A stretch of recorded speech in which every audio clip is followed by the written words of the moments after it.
Hello everyone, welcome to स्कूमिंग education classes.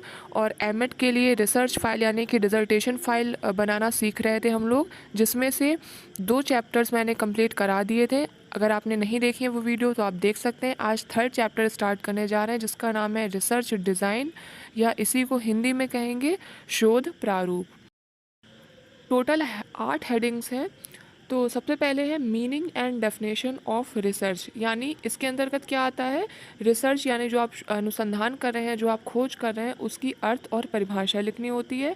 फिर second heading है रिसर्च मेथड, यानी कि आप जो अनुसंधान कर रहे हैं, जो आप रिसर्च कर रहे हैं, उसमें आपने कौन सी रिसर्च की मेथड यूज़ की है, कौन सी अनुसंधान की विधि यूज़ की है, वो लिखना होता है। पॉपुलेशन यानी जनसंख्या, इसके अंतर्गत आपने कौन सी जनसंख्या ली, कितने एरिया में वो कार्य किया है, उसके बारे में लिखना होता है। और सैम्पलिंग यानी कि उस एरिया में से आपने किन किन जगहों का चुनाव किया है, उसके बारे में लिखना होता है।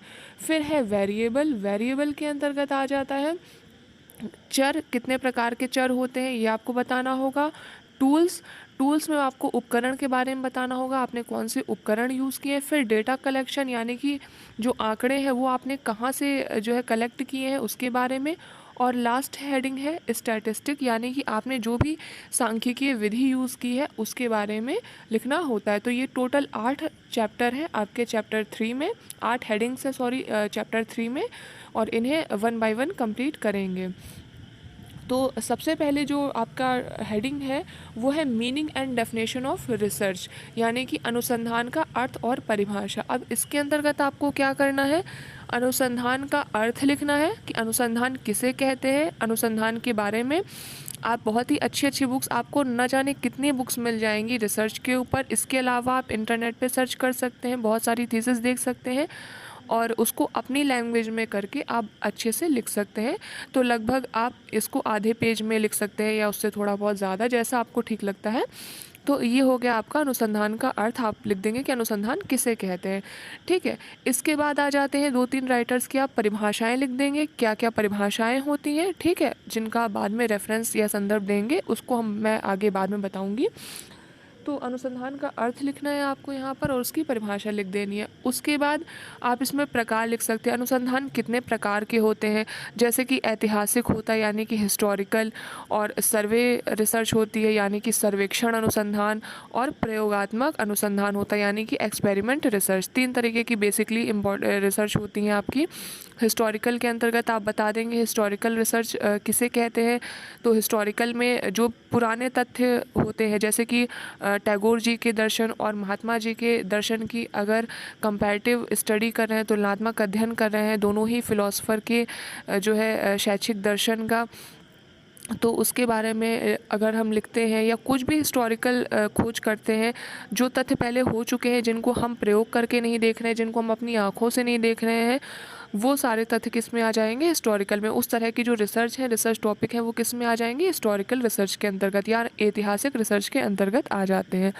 फिर सेकंड आ जाता है सर्वे रिसर्च, यानी कि सर्वेक्षण अनुसंधान। इसमें क्या होता है कि हम सर्वे करते हैं, यानी स्वयं जा करके, जिस भी स्कूल को हमने लिया, जिस भी स्कूल में हम रिसर्च कर रहे हैं, हमारा कोई टॉपिक स्कूल के गर्ल्स और बॉयज़ से रिलेटेड है या कॉलेज के गर्ल्स और बॉयज़ से रिलेटेड है, ठीक है, तो हम वहाँ पर जा कर के रिसर्च कर रहे हैं, उनसे क्वेश्चनायर फिल करवा रहे हैं, जो भी हमने क्वेश्चनायर बनाया है या जो भी पहले का निर्मित ऑथेंटिक जो क्वेश्चनायर है वो हम उनसे फिल करा रहे हैं। कहने का मतलब हम स्वयं जाके सर्वेक्षण करके चीज़ों को देख रहे हैं और फिर एक निष्कर्ष निकाल रहे हैं कि क्या चीज़ सही है, क्या चीज़ गलत है। यानी कि अगर हम कंपैरिजन कर रहे हैं तो कौन सी चीज़ बेहतर है, कौन सी चीज़ कम है, किसका क्या परिणाम आया, ये हमने स्वयं सर्वेक्षण करके देखा है, तो वो सर्वेक्षण के अंतर्गत आ जाता है। फिर इसके बाद आता है नेक्स्ट जो है एक्सपेरिमेंटल रिसर्च, यानी कि प्रयोगात्मक अनुसंधान। इसमें क्या होता है, इसमें हम प्रयोग करके देखते हैं। हम किसी स्कूल में गए, हमने वहाँ पर देखा कि सपोज़ मैं एक नॉर्मल से एग्जांपल देती हूँ कि योगा का अगर प्रभाव देख रहे हैं छात्रों के जीवन में। पहले हम किसी स्कूल में गए जहाँ पर कुछ योगा वगैरह की क्लासेस नहीं थी, हमने वहाँ पर देखा कि बच्चों का कैसा क्या उपलब्धि है, ठीक है, शारीरिक मानसिक विकास कैसा क्या, सब चीज़ें हमने देख ली उनकी, ठीक। उसके बाद हमने उन्हें 1 महीने तक 2 महीने तक योगा की क्लासेस दी, ट्रेनिंग दी, कहने का मतलब प्रयोग किया, ठीक। फिर उसके बाद हमने देखा उनका जो भी ओवरऑल रिज़ल्ट था निकाला कि कितना विकास हुआ है, कोई फ़ायदा हुआ है या नहीं हुआ। कहने का मतलब हमने प्रयोग किया उस चीज़ पे। जैसे सपोज़ करो किसी स्कूल में जा कर के हमने खेल के द्वारा मैथ पढ़ाना कि खेल-खेल में मैथ बच्चे कितनी जल्दी सीखते हैं। तो ये प्रयोग करके देखना होता है कि खेल में बच्चे कितनी जल्दी सीखते हैं या कितने अच्छे से सीखते हैं, कितना अच्छा इफ़ेक्ट पड़ता है या कोई इफ़ेक्ट नहीं पड़ता। तो ये हम प्रयोग करके देख रहे हैं, प्रयोग कर रहे हैं, फिर रिज़ल्ट निकाल रहे हैं। तो ये हो गए आपके 3 तरीके के रिसर्च, ठीक। आपने जो टॉपिक लिया है तो वो टॉपिक आपका डिसाइड करेगा कि आपने कौन सा टॉपिक लिया है, ऐतिहासिक लिया है, सर्वेक्षण वाला लिया है या फिर प्रयोग करने वाला लिया है, ठीक है। तो ये हो गए आपके तीनों प्रकार के रिसर्च। इसमें बस इतना ही लिख देना है और आपका ये पहली जो हेडिंग है ये कंप्लीट हो गई। लगभग 2 पेज का आप लिख लीजिए, पर्याप्त है, ठीक। इसके बाद चलते हैं सेकंड जो हेडिंग है उसके ऊपर। सेकंड हेडिंग है रिसर्च मेथड। जो आपने यहाँ पर रिसर्च मेथड वो लिखनी है जो आपने रिसर्च ली है, जो रिसर्च का टॉपिक लिया है उसका मेथड क्या है, उसकी विधि क्या है। जैसे कि सपोज़ करिए आपने लिया है कि स्नातक स्तर पर जो छात्र और छात्राएं हैं उनकी आईक्यू के मध्य तुलनात्मक अध्ययन। क्योंकि मैंने प्रीवियस जो चैप्टर्स की आपको बताई है, डिस्कशन किया, उसमें आईक्यू को लेकर के ही एग्जांपल में चली हूँ। तो यहाँ पर भी आईक्यू मैं आपको पूरा एकदम ऑथेंटिक टॉपिक का नेम नहीं बता रही हूँ और ना ही बिल्कुल डिटेल में बता रही हूँ, इसलिए क्योंकि आप कॉपी नहीं कर सकते। और एक ही चीज़ को अगर मान लो आप ये आईक्यू वाला टॉपिक ही ले लेते तो कितने लोग टॉपिक पर रिसर्च करेंगे, और अगर करेंगे भी तो वो बिल्कुल सेम ना हो, सब अपने अपने तरीके से कर सके, ठीक है। तो यहाँ पर सपोज़ मैंने आईक्यू का ले लिया है, ठीक। तो अब आईक्यू जानना है स्नातक स्तर के छात्र और छात्राओं में कि किसका आईक्यू ज़्यादा है, किसका कम है या दोनों का समान है, इनका तुलनात्मक अध्ययन करना है मुझे। तो मैंने क्या किया, जा कर के क्वेश्चनआयर फिल करवाया, यानी कि मैंने सर्वे किया। मैंने कुछ कॉलेजेस चुन लिए, सपोज़ मैंने 5-6 कॉलेजेस चुन लिए किसी एक एरिया के, और वहाँ पर जा कर के जो है मैंने बच्चों से क्वेश्चनआयर फिल कराया और इस हिसाब से मैंने अपना जो भी है करके देख लिया और रिज़ल्ट निकाल दिया कि बॉयज़ का आईक्यू ज़्यादा है या गर्ल्स का ज़्यादा है या दोनों के आईक्यू में कोई भी डिफरेंस नहीं है, दोनों का आईक्यू लेवल जो है एवरेज उनका समान होता है। तो ये मैंने क्या किया, रिसर्च जो है सर्वे किया, यानी कि सर्वेक्षण किया है, ठीक है। तो यहाँ पर मेरी विधि कौन सी हो गई, सर्वेक्षण विधि हो गई। तो मैं यहाँ पर किस चीज़ के बारे में बताऊँगी, सर्वेक्षण विधि के बारे में। तो आपको जो सेकंड हेडिंग है रिसर्च मेथड, यानी कि जो आपने टॉपिक लिया है उसमें प्रयोग होने वाली विधि, या इसको कह सकते हैं अध्ययन में प्रयुक्त विधि, ठीक है, या जो आपका स्टडी है, जो आपका रिसर्च है उसमें प्रयुक्त विधि। तो आपको वो लिखनी है कि आपकी प्रयुक्त विधि कौन सी है, ऐतिहासिक है, सर्वेक्षण वाली है या फिर प्रयोगात्मक है। तो जो आपका टॉपिक है, जो आप कर रहे हैं, प्रयोग कर रहे हैं तो प्रयोगात्मक है, सर्वेक्षण कर रहे हैं तो सर्वेक्षणात्मक है, और अगर आप ऐतिहासिक कर रहे हैं तो फिर वो आपकी ऐतिहासिक विधि है। तो उसके बारे में लिख देना कि ऐतिहासिक विधि में क्या होता है या सर्वेक्षण विधि में क्या होता है। अपने टॉपिक की विधि के बारे में लिखना है जो भी आपने लिए। सपोज़ सर्वेक्षण लिए तो सर्वेक्षण के बारे में लिखना है कि सर्वेक्षण विधि क्या होती है, कैसा क्या है। आपको लगभग 1 पेज में, आधे पेज में लिख देना है, ठीक। तो इस तरह से आपका ये टॉपिक भी कंप्लीट हो जाएगा, यानी कि ये हेडिंग भी कंप्लीट हो जाएगी। इसके बाद नेक्स्ट हेडिंग आ जाते हैं। नेक्स्ट है पॉपुलेशन। पॉपुलेशन यानी कि इसी को हिंदी में कहते हैं जनसंख्या, ठीक। या इसको आप इस तरह से लिख सकते हैं अध्ययन की जनसंख्या या population of study. Hindi English आप जिसमें भी कर रहे हैं, मैं इसीलिए दोनों लैंग्वेज में बता रही हूँ ताकि अगर आप रिसर्च फाइल हिंदी में बना रहे हैं तो भी आपको प्रॉब्लम ना हो, इंग्लिश में बना रहे हैं तो भी आपको प्रॉब्लम ना हो, ठीक।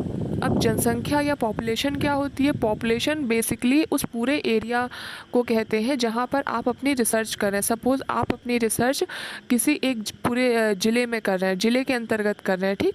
तो आपका पॉपुलेशन क्या हो जाएगा, या ज़िले के जो है कॉलेजेस में कर रहे हैं, स्नातक स्तर के कॉलेज में कर रहे हैं, तो आपकी पॉपुलेशन क्या हो जाएगी, उस ज़िले के जो भी कॉलेजेस हैं, जितने भी कॉलेजेस हैं स्नातक स्तर के, वो आपकी पॉपुलेशन होगी। सपोज़ करो कोई एक ज़िला है, वहाँ पर 40 स्नातक कॉलेजेस हैं, ठीक है। एक एग्जांपल के तौर पे मैं बता रही हूँ आपको, ठीक है। 40 स्नातक के कॉलेजेस हैं और आप स्नातक के कॉलेज पर ही अध्ययन कर रहे हैं उस ज़िले में। तो आपकी पॉपुलेशन क्या हो जाएगी, उस ज़िले के अंतर्गत आने वाले वो जो 40 स्नातक के कॉलेज हैं वो हो गई आपकी पॉपुलेशन, ठीक। यानी जनसंख्या, क्योंकि आप स्नातक के कॉलेज पर ही रिसर्च कर रहे हैं तो वो आपकी जनसंख्या के अंतर्गत आ गई, ठीक। तो ये हो गई आपकी रिसर्च की जनसंख्या। इसके साथ साथ आप इसमें क्या लिखेंगे, कि जनसंख्या होती क्या है। सबसे पहले शुरुआत तो आपको यहीं से करनी है, ठीक। कि सबसे पहले आप क्या लिखेंगे इस हेडिंग के अंतर्गत, पॉपुलेशन के अंतर्गत, कि पॉपुलेशन होती क्या है, यानी कि जनसंख्या होती क्या है। तो आप इसके बारे में कुछ लाइनें लिख देंगे। मैंने आपको अभी समझाया कि जनसंख्या किसे कहते हैं, उसको थोड़ा अपनी लैंग्वेज में करके, थोड़ा बुक्स वगैरह से पढ़ करके, थोड़ा नेट वगैरह से देख करके आप उसको अपनी लैंग्वेज में करके लिख देंगे, ठीक। तो कुछ लाइनें आप उसका अर्थ लिख देंगे, फिर परिभाषाएँ लिख देंगे, जो राइटर्स ने परिभाषाएँ दी हुई है जनसंख्या के बारे में, उनकी परिभाषाएँ लिख देंगे, 2-3 परिभाषाएँ लिख देंगे, एनएफ है, ठीक। और इसके अलावा अगर आप चाहें तो आप प्रकार लिख सकते हैं, और भी अच्छा रहेगा। तो और आपके पेजेस भी हो जाएंगे और अच्छा भी लगेगा, ठीक है। तो आप इसके जो भी है प्रकार लिख देंगे, ठीक है। कि जो एक परिकल्पनात्मक भी होती है, वास्तविक भी होती है जनसंख्या, समजातीय भी होती है, विषम जातीय भी होती है, विभिन्न प्रकार की जनसंख्या होती है। तो इसके बारे में भी आप लिख सकते हैं, प्रकार के बारे में, जो आपको बुक्स वगैरह में मिल जाएगा। और अगर कोई प्रॉब्लम आती है, आपको कुछ भी रिसर्च का कोई एक टॉपिक है या कुछ डेफिनेशन नहीं मिल रही है, या बुक्स वगैरह के नाम जानने, राइटर्स के नेम जानना है, तो आप मुझे कमेंट करके पूछ सकते हैं। कोई भी प्रॉब्लम वाली बात नहीं है, क्योंकि अभी जो भी समय चल रहा है, मैं इस चीज़ को समझ सकती हूँ कि कॉलेज जा कर के या लाइब्रेरी जा कर के या बुक स्टॉल पे जा कर के इतनी सारी बुक परचेज़ करना या बुक्स वगैरह मिलना थोड़ा सा मुश्किल हो रहा है इस समय पे। तो अगर आपको कोई समस्या आ रही है तो आप मुझे कमेंट करके बता सकते हैं, ठीक। और मैं कोशिश करूँगी जितना ज़्यादा से ज़्यादा मैं आपकी हेल्प कर सकूँ तो मैं अवश्य करूँगी। तो आपको बेसिकली इसमें इतना लिख देना, पॉपुलेशन का अर्थ लिख देना, उसकी परिभाषाएं लिख देनी और उसके प्रकार लिख दीजिए। और उसके बाद आपने जो पॉपुलेशन ली है, कहने का मतलब कि इतना ज़िला लिया है या फिर शहर लिया है, या ज़िले के अंतर्गत आने वाले ये शहर लिए हैं, या ये गाँव लिए हैं, या फिर स्नातक के कॉलेज लिए हैं, या फिर आपने स्कूल लिए हैं, सरकारी लिए हैं कि प्राइवेट लिए हैं, या दोनों लिए हैं, मतलब जो भी चीज़ें आपने ली हैं आपको वो लिख देनी है। बस आपका पॉपुलेशन का जो हेडिंग है वो कंप्लीट हो जाएगी, ठीक। इसके बाद आ जाते हैं, नेक्स्ट है सैम्पलिंग। सैम्पलिंग का मतलब होता है सैंपल लेना, नमूना, न्यायदर्श या प्रतिदर्श। आपने जो रिसर्च लिया है उसकी सैम्पलिंग आपने कैसे किया, आपने कैसे चुनाव किया कि मुझे इस कॉलेज में रिसर्च करना है या उस कॉलेज में रिसर्च करना है। सपोज़ करो जैसे कि पूरे ज़िले के, मैंने जो अभी आईक्यू का एग्जांपल आपको दिया था, स्नातक स्तर के छात्र छात्राओं में मुझे आईक्यू का तुलनात्मक अध्ययन करना है, ठीक। तो मैंने एक ज़िला ले लिया, उस ज़िले में 40 स्नातक कॉलेज है। अब पूरे 40 में जा कर के कर पाना रिसर्च पॉसिबल नहीं है, तो मैंने कुछ जो है चुनाव कर लिया, ठीक है। किसी लॉटरी विधि से मैंने जैसे 40 नाम जो है एक उसमें डाल दिए, बॉक्स में डाल दिए, उसमें से चुनाव कर लिया 10 कॉलेजेस का, ठीक है। जो भी 10 कॉलेज निकल के आए मैंने वहाँ पर जा कर के जो है अपने क्वेश्चनर वगैरह फिल कराया, सर्वेक्षण किया या प्रयोग किया, जो भी मैंने अपना रिसर्च मेथड लिया है, ठीक। तो इस तरीके से मैंने क्या किया, सैंपल कलेक्ट कर लिया, ठीक है। सपोज़ लॉटरी विधि के माध्यम से कर लिया, या और भी तरीके होते हैं जिस भी माध्यम से मैंने चुनाव किया उन कॉलेजेस का, तो मैं उसके माध्यम के बारे में लिख दूँगी कि इस माध्यम से मैंने इन कॉलेज का चुनाव किया है, ठीक। फिर उन कॉलेज के नाम लिख दूँगी कि ये 10 कॉलेज हैं, इनका मैंने चुनाव किया है। अब उसके बाद अगर उसमें मैंने बॉयज़ एंड गर्ल्स लिए तो मैं लिख दूँगी ये बॉयज़, इतने बॉयज़ कॉलेज का चुनाव किया है और इतने गर्ल्स कॉलेज मैंने चुने हैं सैंपल के तौर पे।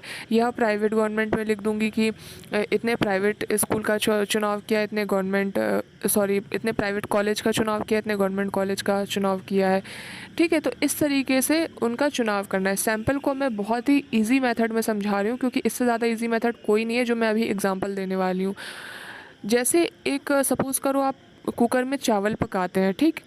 तो चावल पकने के बाद, सीटी आने के बाद क्या करते हैं, थोड़े से चावल 4-6 दाने निकाल करके उसको दबा करके देख लेते हैं। अगर चावल गल गए या दब गए तो हम क्या मान लेते हैं कि पूरे कुकर के चावल पक गए हैं। कहने का अर्थ ये है कि हम पूरे चावलों को नहीं देखते हैं दबा करके कि गले हैं कि नहीं, सिर्फ हमने 4 दाने निकाले और उन 4 दानों के आधार पर ही हमने डिसाइड कर लिया कि पूरे कुकर के चावल गल गए होंगे, ठीक है। जैसे सपोज़ कोई हम कढ़ाई में बहुत सारे आलू फ्राई कर रहे हैं, ठीक है।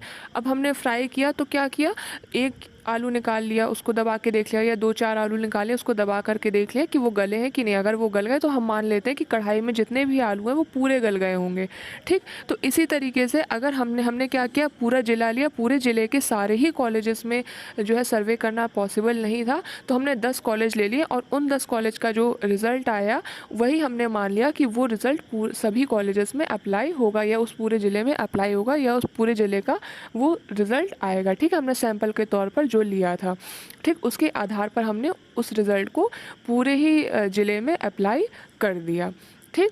तो इस तरह से हो गया सैंपल। अब इसमें लिखना क्या होता है सैम्पलिंग के अंतर्गत या न्यायादर्श के अंतर्गत, तो इसमें सबसे पहले आप न्यायादर्श की परिभाषा लिख देंगे, अर्थ लिखेंगे, यानी कि अर्थ लिख देंगे जो भी कि न्यायादर्श होता क्या है, किसे न्यायादर्श कहते हैं। फिर 2-3 राइटर्स की आप परिभाषाएं लिख देंगे और उसके बाद न्यायादर्श के प्रकार लिख देंगे। आप चाहे तो प्रकार को थोड़ा थोड़ा डिफाइन कर दीजिए, अदरवाइज प्रकारों के नाम लिख दीजिए।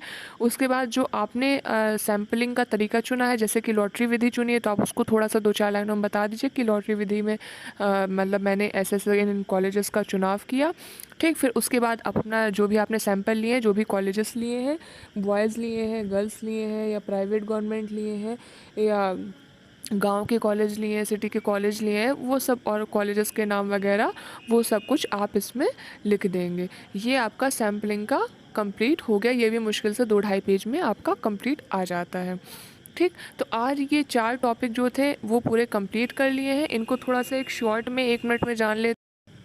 सबसे पहला जो टॉपिक या हेडिंग है वो है अनुसंधान का अर्थ परिभाषा, यानी meaning of research and definition of research. इसके अंतर्गत आप अनुसंधान का अर्थ लिख देंगे, उसकी परिभाषाएं लिख देंगे, फिर उसके प्रकार भी लिख सकते हैं। ठीक है। उसके बाद सेकंड जो हेडिंग आएगी वो है रिसर्च मेथड, यानी कि आपने जो अनुसंधान लिया है उसमें आपने कौन सी विधि का प्रयोग किया है।